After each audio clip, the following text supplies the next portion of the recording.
In the final weeks of the semester, we're primarily going to be working on a little research assignment. And in preparation for that research assignment, I've given you a task in this week's lessons to do a little scavenger hunt using a variety of sources. And I want to prepare you for that by showing you essentially how to locate, use these sources, and find the best information. So we're going to start with this PowerPoint slide talking about using a popular search engine to find research. Most students think if you're assigned a topic and you're supposed to find information about that topic, the first thing most of us think to do is to use a popular search engine like Google or Bing or Safari if you use Apple products, and put in a term. As a matter of fact, it's become so common that we've turned it into a verb. Google it, right? And so put in a search term and find related information or useful information. But when you're writing at the college level, if you are given such an assignment, and I realize some of you will never have to do this, but this is one of the course competencies and objectives that we're required at the state level to cover in an English 1010 course in order for it to be accredited. So just for your own information, it's useful to know that there are certain things you need to look for as you examine information using a popular search engine to make sure that the information is credible and useful. And if you look at the slide here, evaluating source material, what you want to do, and a source is simply the article, the website, the blog, the newspaper article that somebody has posted online or that somebody has published in a publication that you're going to actually pull into a speech or that you're going to pull into something that you've written. So when you're evaluating sources, you're looking essentially at these 5 areas. How accurate is the information? How credible is the information? How objective is the information? How current is the information? And how deep? That's what scope of coverage basically means. And accuracy basically means, is this somebody's opinion? Is it fact-based?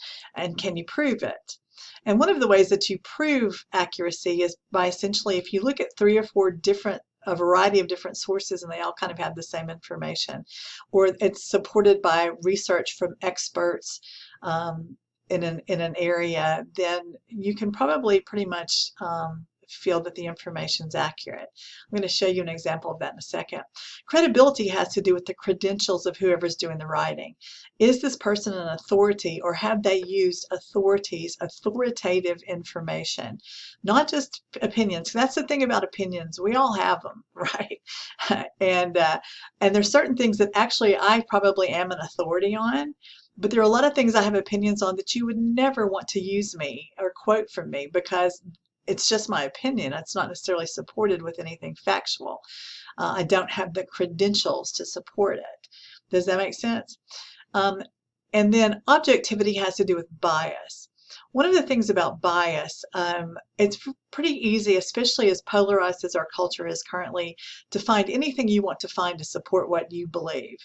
And that can be a good thing because it helps reinforce our ideas, but it can also be a negative thing because what happens is that we tend to shut ourselves off from other information that may contradict what it is that we believe.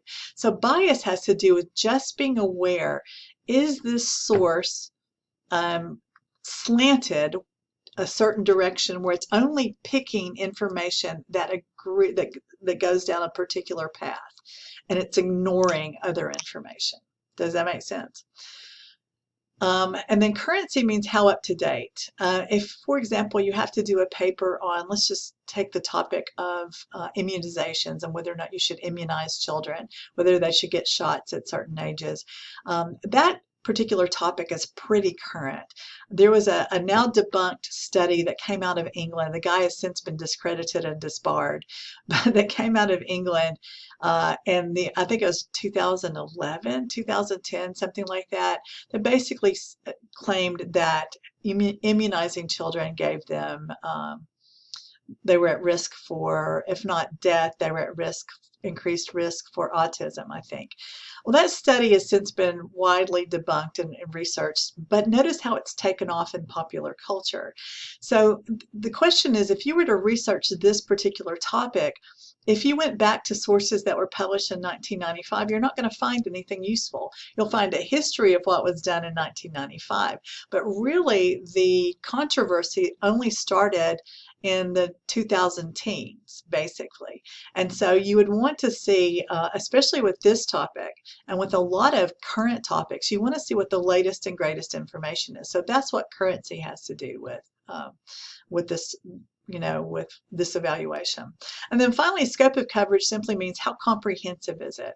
There are a lot of what I call, not just me, it's not my definition, but clickbait sites that take information and then basically kind of summarize it and then put a fantastic title, a provocative title to get people to click on that site, but there's no depth to it. It's actually a secondary source that's summarizing a primary source, something that somebody else did, and then it's just sort of giving the highlights without any type of substantiation or support. That's called scope of coverage. Is it shallow, or does it actually meet the criteria of providing enough support for whatever is being asserted in the particular website? Okay. Now this is I'm not saying that you need to do additional, digging into this topic of evaluating sources beyond what I'm providing. But should you want to, this YouTube provides some additional information, goes over what I've just said, but perhaps in a bit more detail. Okay, the next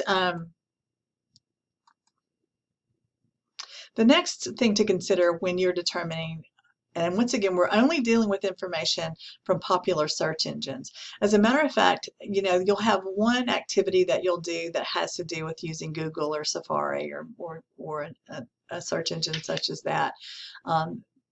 That's part of this assignment this week, but the actual research that you're going to do for me in a couple of weeks, and we'll have a live lecture on that next week that I'll kind of get you started and walk you through. It won't be very long, but I'll walk you through kind of how to approach it. You'll actually be using the GNTC library databases, and I'm going to show you a little bit about that today. But here's something to consider. Domain names, when you're looking at a web address, domain names are essentially where the site can be found. That's when you think of, it's a suffix like .com, .gov, .edu, .co. I've seen recently. And so here are the most popular in order of reliability. Now, reliability doesn't mean the information's, it doesn't necessarily mean that information's 100% accurate, but what it means is that you can be guaranteed that if it's a .gov, the information is published by a government agency. Now, I'm not getting into whether or not you think the government's reliable. I'm just saying, that it's published by a government agency. For example, if it's a State Department.gov, whatever is published there was written by the State Department. Nobody else can use the .gov domain. All right. .mil guarantees that whatever is published in a .mil is from one of the branches of the military, so that that's what it came from the military. Again, whether or not you think that's credible in this day and age, that's not what I'm arguing here. I'm just simply saying it's a military site, so that's a military document or web page. .edu is an educational institution, but there's something to consider with .edus. Kindergarten through sixth grade, elementary schools are .edus, all right? So you want to make sure if you are actually going to use information from a .edu that you're talking about is at the college level, and that normally it's, you're looking for maybe a more advanced, someone who's a scholar actually doing research in the area. But just make sure it's a college or university that the information you're using. I have had students quote from fifth graders' papers, okay? A proud teacher posted that student's paper online, and one of my students found it, and because he or she liked the information, it was included in the paper, and it was something written by a fifth grader. .orgs used to require that it be a legitimate nonprofit organization. That's no longer the case. Our class could form an organization and purchase, it takes a little money, we could purchase a .org. So be aware that you have to do a little bit more digging if it's a .org, besides just believing that it's reliable. Okay. Now, if it's something familiar like the Heart Association, the Lung Association, I mean, something that you've heard of, then you don't necessarily need to take extra steps to evaluate the site. And I'm going to show you how to do that in a second. .com is anything. That's the most familiar, and it can be anything. All it takes is a little money to purchase a .com. So you've got to, with a .com, unless you're already familiar with the particular group or publication or organization, you have to continue digging. For example, McDonald's.com is, you know that the information is coming from McDonald's at the corporate level. .net can be anything. .net stands for network, and there's some really good information on some of these networking sites. Often, again, it just requires a little money, but it could be anything. So especially these last three, unless you're familiar with a particular organization or group that's published the information, you've got to evaluate and make sure before you actually use it in a paper at the academic level, at the college level, you've got to make sure that the information is credible. To illustrate how you determine whether or not an organization is credible, here in the search, I'm going to use the search term immunization, just sticking with that topic that I've discussed a minute ago. And notice that when I put in immunization, I got 52,900,000 hits. Normally, whatever comes first are the most recent sites, most frequently visited sites, okay? So, and I'm going to be honest, I almost never go beyond, the first page or two when I'm looking for information. Often it's the most current. But down here, of course, with Google, this is sort of how Google's set up. I can go to third page and so forth, and there are just pages, and there's probably 100 pages of different sites that actually have to do with immunization. So the question becomes, how do we know if the information's credible? Well, immediately you can see that the first information that's pulled up comes from the CDC, the Center for Disease Control and Prevention. And this is a government agency, and so immediately you know that this information is reasonably reliable coming from however you want to determine that for yourself, but it comes from a government agency. So you would not need to do any additional evaluation if you selected this site. But if I scroll down, I'm getting into less familiar territory. Now, you shouldn't use Wikipedia. You probably were taught this if you've had high school fairly recently, but Wikipedia is a public site. That's what a wiki is. A wiki is a site open to the public so the public can actually edit information. As a matter of fact, if you use, and I'm not saying that Wikipedia doesn't contain good information or is not a good starting point, but again, at the academic level, you never want to use Wikipedia as a source because the information can be edited. And until it's been Wikipedia hires a lot of people to come in and proof information to make sure that it's reliable and then resets the information. But until it's been checked, you don't know whether or not what you're seeing is actually credible or not. Okay, so if we scroll down here, here's a .org, kidshealth.org. I'm going to select this. I don't know anything about kidshealth.org. So here's how you figure out if an organization or a group is reliable. You find out a little bit more about them. All right, here I've got Kids Health for Teens Immunizations. This was written or reviewed by a person who's a doctor. And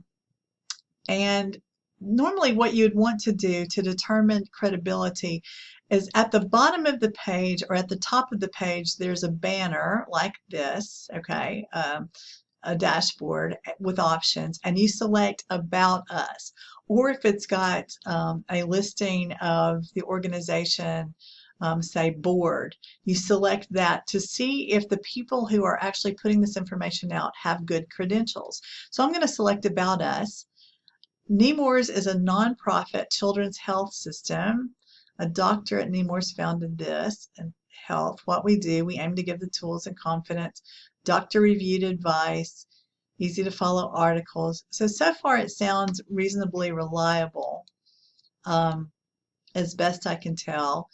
Who are the partners?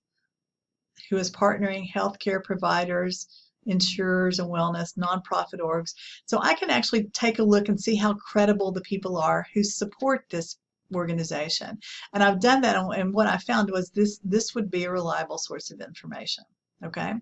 Now, normally, if you happen upon somebody's blog or someone there are a lot of like pro-con kind of sites, and they often are just people's opinions. So unless there are some good credentials for the information, that's probably not a good source to use.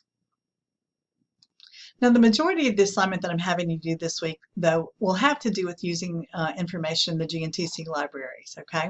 So I want to show you there are two ways to access information in the library. You don't actually physically have to go. On our home page, this is our home page, you'll notice that I've got a series of tabs here under GNTC Library Services. So if you select this particular feature here, it will take you immediately to the library homepage, which will look like this. Okay. There's one other way to get there. If you're on our the GNTC homepage, the entire homepage, not the Blackboard homepage, under My Resources, if you hover over My Resources and scroll down, you'll notice that if you select library, this too will take you to the same homepage. Okay. Now there are a couple of things that I've asked you to do once you get to this page. One is to find a source called Credo Reference. Credo Reference is like if you walked into a library and there's a references section. And the references section are books that you can't actually check out. You can use them there. Usually it's dictionary. There are dictionaries, encyclopedias, biographies, bibliographies, and they're used for reference to kind of get an overview of a topic. All right, so the way that you access Credo Reference is a database, and databases are like filing cabinets. If you think of it like a filing cabinet, I'm going to select databases A to Z, and then scroll down to C, open it, and here's Credo Reference. Then select Credo Reference.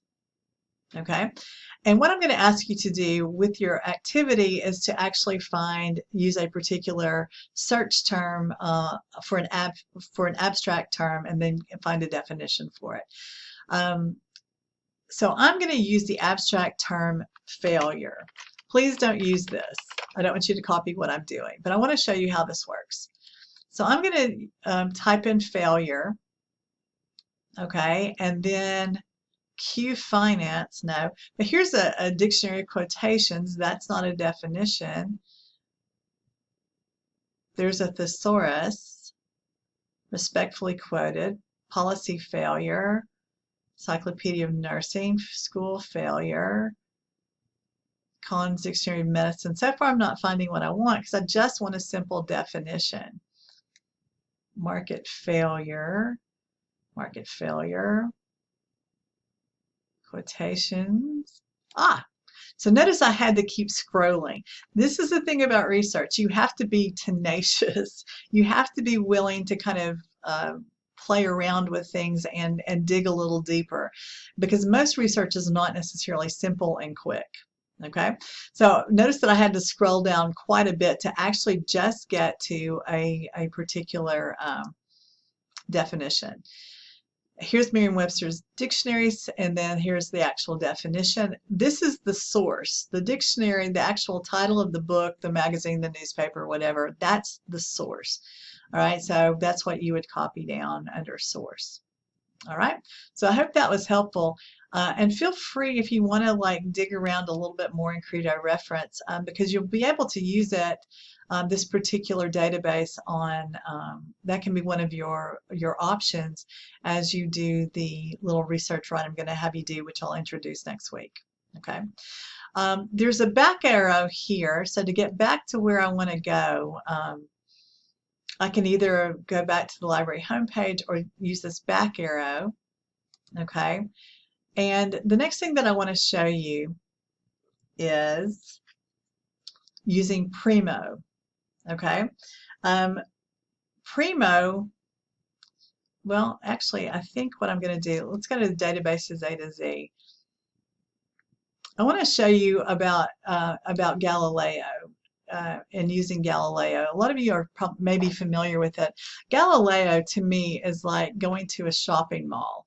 Galileo is the mall. It's a database of databases, okay? And so like Credo Reference, for example, is a specific would be like a specific store within that larger shopping mall. Um, so you can access Galileo here under Resources and Guides. This is the library homepage again, Galileo homepage. And one of the things that I ask you to do is to use two very large, to me they're like the equivalent of a department store. All right, so if you think about going to a shopping mall, you can have smaller stores that only that are sort of specialized. They only sell sunglasses. They only sell shoes. They only sell sports equipment. Okay, those would be like specialized databases. For example, there are databases that only contain information for nurses. Then there are larger databases that are like department stores that have a little bit of everything, that have sunglasses and that have cookware and that have clothing and that have, you know, shoes. And so Academic Search Complete is one such database that's contained in Galileo, as is ProQuest. So if you saw how I got to Galileo, within Galileo, I want to search for a particular database. Okay. Now, it's not really giving me options here, but what I can do, Galileo databases by subject type or name, I'm going to go by name. Academic Search Complete.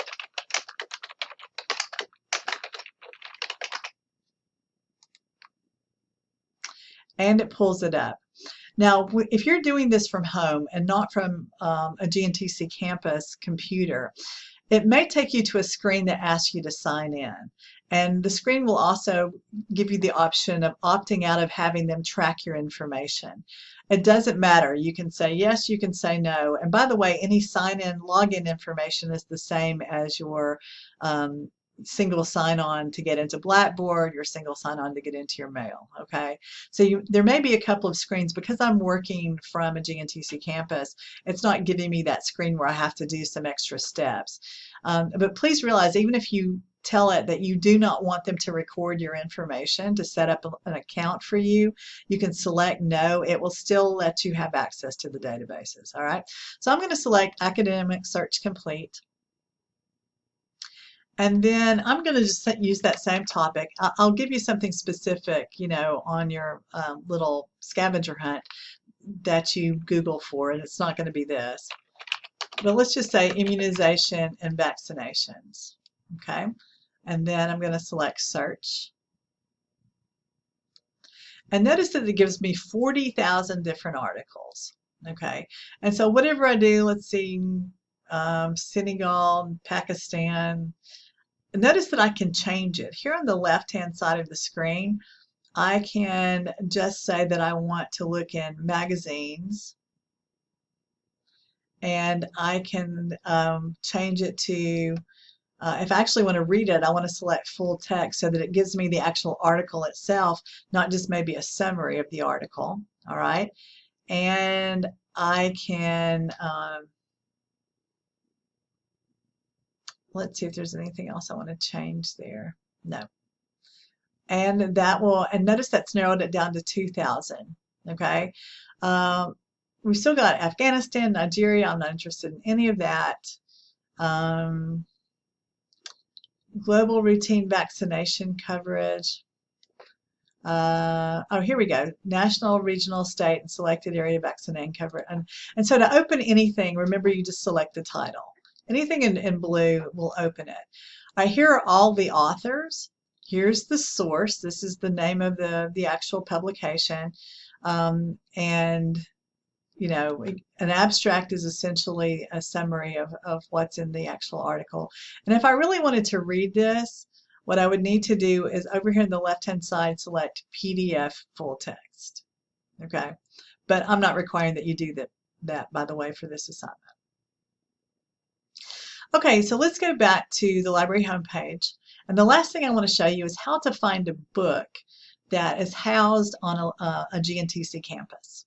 Okay, so I'm going to, what we want here is Primo, and Primo is like an advanced card catalog search. Okay, so here I'm going to enter immunization. I'm just going to stick with that same topic.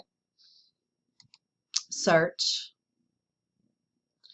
And then notice here I need to refine it because it's giving me 757,000 and some odd hits. All right, and this includes articles and journals and all kinds of things. And I want to limit it to books. So under format, I'm going to check. If you see where I am here, this is where I can start limiting my search. I'm going to select books, and then if I expand this a little bit, you can see where it says apply filters. Book, immunization, how vaccines became controversial. All right, so let's see if this is something that's in our library. It says full text, online, online, full text, online, online. I want something that's actually, because what I'm asking you to do is to find something that's actually in our library. All right. So if I select full text, open the title here,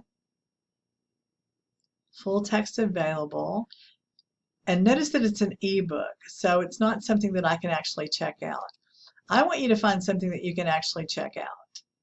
All right, so I'm going to have to keep looking. Protecting, full text available, load more results.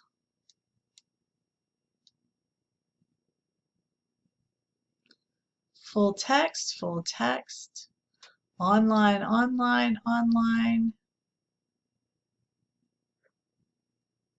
This isn't working out too well. So I'm actually going to simplify my process here and kind of cheat instead of trying to go through all this and find a book that's on a campus. I'm just going to pick a campus because notice it's telling me that there are 3 books about immunization on the Catoosa campus, 1 on the Floyd, 2 on the Polk County, 10 on the Walker campus. So I'm just going to select Walker and apply filters, and it should give me those 10 books. There we go. All right, here are the 10 books that are located on the Walker County campus. And by the way, if you are located, if you ever happen to find a book that you want to read and it's on a different campus from the one that's your home campus, the GNTC librarians can get that for you. It takes about a day. All right, so let's just say vaccination and its critics. I'm going to select this because I want to show you how to find the call numbers. Here's the title, here's the author. It's available at Walker County, and here are the call numbers. It usually begins with a series of letters and then the numbers. All right, so these are the call numbers, and that's what you would write down. Notice that it's in several places. Okay. All right, I hope this little overview is useful to you, especially as you become increasingly familiar with what is available to you at especially in the GNTC library. And I hope this is good sort of foundational practice as you do this activity this week in preparation for the assignment, the larger research assignment that you will do that will be assigned next week.